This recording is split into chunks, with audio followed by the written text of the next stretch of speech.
मैं अभी इधर से आया, मेरी नजर आपके मिनी सचिवालय की तरफ पड़ी तो मैं तो चक्कर खा गया देख के। अगर केवल इसी का चित्र डाला जाए कहीं सोशल मीडिया पे तो लोग शायद सोचेंगे कहीं शहर की कोई बिल्डिंग है। मैं धन्यवाद दूंगा, इतनी अच्छी बिल्डिंग बनाई और इतनी अच्छी मेंटेनेंस है, पेड़ लगा रखे हैं और अपने गांव में कहेंगे गांव की शोभा तो बाढ़ ही कह देती है। इससे ये लगता है कि गांव प्रगतिशील है, भाईचारा है, आगे बढ़ने की सोचता है, टांग खींचने की यहाँ प्रवृत्ति नहीं है। ये बिल्डिंग बताती है। और उस बिल्डिंग के सामने ही मंदिर है, भोलेनाथ विराजे हुए और मीन भगवान विराजे हुए, हनुमान जी विराजे हुए, राधा कृष्ण जी विराजे हुए। तो एक ऐसा कायर तल में और एक ऐसा अद्भुत उदाहरण है जिसे देखने से लगता है कि ये गांव बहुत ही अच्छा है, शोभायमान है, सुंदर है, यहाँ के लोगों के विचार शुद्ध हैं। देखो समय परिवर्तनशील हो रहा है, गाँव में आपसी फूट थोड़ी थोड़ी दिखाई देती है, लेकिन यहाँ सब भाई एक सद्भाव से रहते हैं। और मेरे चुनाव में जो निकला हूँ तो मेरा एक एजेंडा ये भी है कि भाईचारे को बहाल करेंगे, भाईचारे को बढ़ावा देंगे, सामाजिक समरसता को आगे लेके जाएंगे।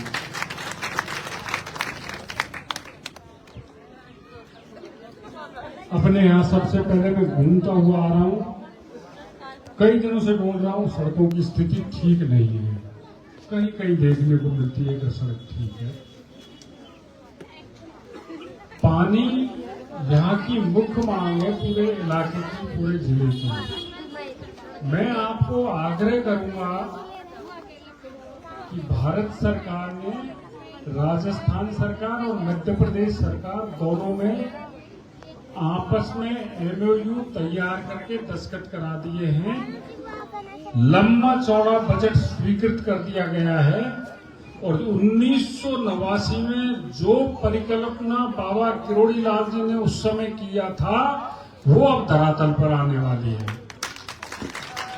जिस समय वो उधर का पानी इधर लाने की बात करते थे तो मैं भी हंसता था, उल्टी गंगा कैसे बहती है, लेकिन बह के दिखा दी, धरातल पर आ गई, पानी आ रहा है। हमारी पीढ़ियां सुखी रहेंगी, कोई दिक्कत नहीं आएगी, पीढ़ियों के लिए पानी आ जाएगा। हमारे यहाँ से एक्सप्रेस में निकाला भारतीय जनता पार्टी की सरकार ने, केंद्र सरकार ने, उसके आसपास जहां भी सड़क का उतार चढ़ाव है, बड़ी बड़ी कंपनियां जमीन खरीदने में लग रही है, भारी कीमतें दिनों दिन बढ़ती जा रही हैं। औद्योगिक विकास होगा, बड़े बड़े संस्थान आएंगे, बड़े बड़े प्रतिष्ठान खड़े होंगे, हमारे स्थानीय लोगों को उसमें रोजगार मिलेगा। हमें रोजगार के लिए जयपुर और अलवर में धक्के नहीं खाने पड़ेंगे, वो रोजगार आपको वहां मिलेगा। तो ये सब कुछ हुआ है भारतीय जनता पार्टी के शासनकाल में, और उसकी सरकार की सद्भावना और एक लक्ष्य प्राप्ति के लिए जो काम किया है उसमें ये सब स्पष्ट हो पाया है, क्लियर हो पाया है। मैं आग्रह करूंगा कि 13 नवंबर को दौसा विधानसभा क्षेत्र का उपनिर्वाचन होना है। माननीय मुरारी लाल जी लोकसभा सदस्य बन गए, जगह खाली हो गई और चुनाव होगा, ये आप सबको मालूम है। तो मेरा आप लोगों से निवेदन है कि बैलेट पेपर पर, यानी जो मशीन है उस पर नंबर 1 पर अपना चुनाव चिन्ह ऊपर ही ऊपर कमल का फूल, माताएं बहनाएं हाथ के पंजे में ठोकती आइए, पहले ध्यान रखना में कि मेरा कबाड़ा कर दो। चुनाव चिन्ह को जरूर ध्यान रखना। ऊपर ही ऊपर कमल का फूल है, उसी पे बटन दबाना है ताकि नैया पार हो सके। अब साफा तो इतना लंबा पहना दिया जो मैं घुमाते घुमाते थक गया। तो इस साफे की लाश तब रहेगी जब 100% ठोक देना, 2-4 वोट कम हो जाए तो कोई बात नहीं, पर वोट को कम मत करना। देखो कई बार क्या होता है, लोग वोट डालते हैं, 50% हो गया, 60% हो गया, 65% होता है तो अपना जो पोलिंग में वो होता है ना, पोलिंग पार्टी, वो भी कह देती है साहब 90 हो गया, 95 हो गया। तो अपने पोलिंग एजेंट को बहुत सतर्क रहना है कि कितना वोट डल चुका और कितना बाकी है तो फलानी दादी रहेगी, फलाना बाबो रहेगो, काको रहेगो। युवाओं का काम बढ़ता है घर से उनको निकाल के लाए और वोट डलवाए। आप लोगों ने जिस जो उत्साह से स्वागत किया है, ये तो देखने को बनता है।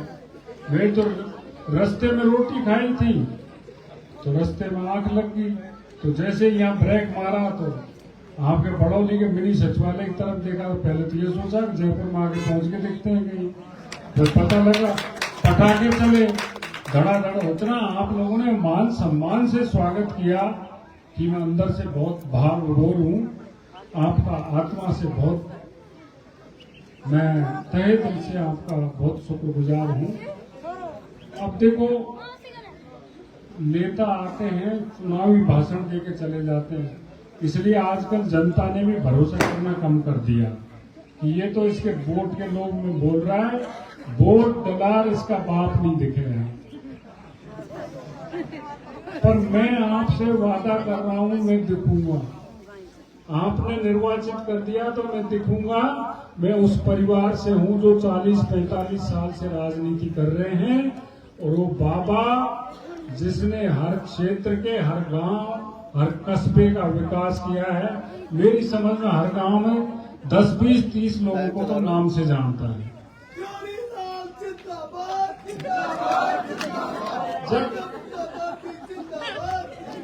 जब जिसने सारा जीवन दे दिया, मैं उसके पीछे छाया की तरह रहा हूँ और उसी खून से आया हूँ, तो थोड़े बहुत लक्षण तो मेरे में भी आए होंगे, भरोसा करो। मैं आपको सुनूंगा और आपको ये लगेगा करे बाबा तो बाबा था, एक काका और भी 21 निकल गया। मैं आपकी सेवा करूंगा, सबका दुख दर्द सुनूंगा, आधी रात को आऊंगा, बुलाओगे तो, जिसका भी काम पड़ा तो फोन करोगे तो अटेंड करूंगा, मेरे घर पे आओगे तो मुस्कुरा के आपके लिए दरवाजे खोलूंगा और आपके मान सम्मान में कतई कमी नहीं आने दूंगा। ऐसा नहीं लगे आपको। अब होता क्या है, यहाँ से एमएलए बन के चले जाए, घंटी बजाई तो सामने आदमी दिखा तो पहले तो एमएलए साहब मुंडा चढ़ालेंगे, पता नहीं कहाँ से आ गया, क्या कराने आया। मेरे यहाँ ऐसी स्थिति नहीं आएगी। आपका मान सम्मान रहेगा, हर समय आपकी सेवा में तत्पर रहूंगा, आपकी सेवा करूंगा, आपके काम करूंगा, आपको पूरी तरह से सार्थक सिद्ध होऊंगा। ये आप अच्छी तरह से इसको जानिए। वकील साहब बोल रहे थे, मैं नगर निगम में कमिश्नर था, उन दिनों ये पार्षद कमेटी के चेयरमैन हुआ करते थे, तो कभी भी कोई काम बताएं, मैं सरकारी सेवा में रहा हूँ, कहीं जाके पूछ लें, किसी से भी पता कर ले, अगर कोई बुराई आपको लग जाए तो आप कहना कि यहाँ बेकार आदमी। अरे मैं तो यहाँ कह रहा हूँ, कम से कम कांग्रेस के किसी बड़े नेता को पूछ लो कि भाई बाकी बात तो छोड़, ये बता दो जगमोहन कैसा है, तो आपको अच्छा जवाब मिल जाए तो सोचना कि हम सही आदमी को चुनाव में भेज रहे हैं। इसलिए मेरा आग्रह है, मेरा निवेदन है, मैं आपके सबके काम आऊंगा। मेरे मन में कोई जाति विभेद नहीं है।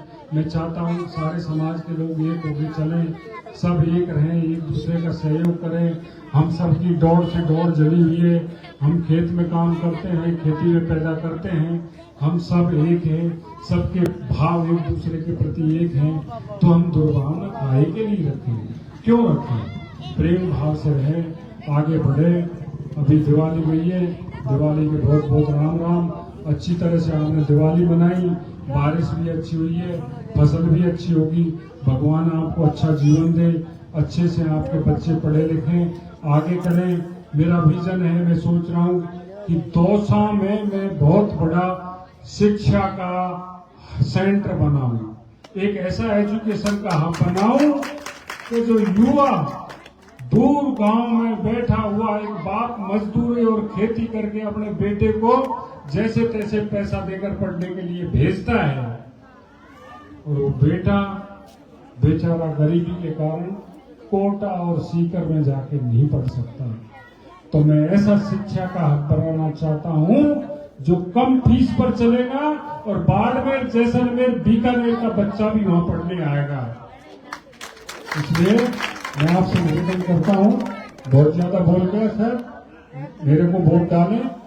13 नवंबर नींबू, हाँ 12 नवंबर का शादी और लाडू घर भूल जाओगे, इसलिए ध्यान रखना। मेरा कल्याण कर देना, मेरा बाप मुझे मत निपटा देना।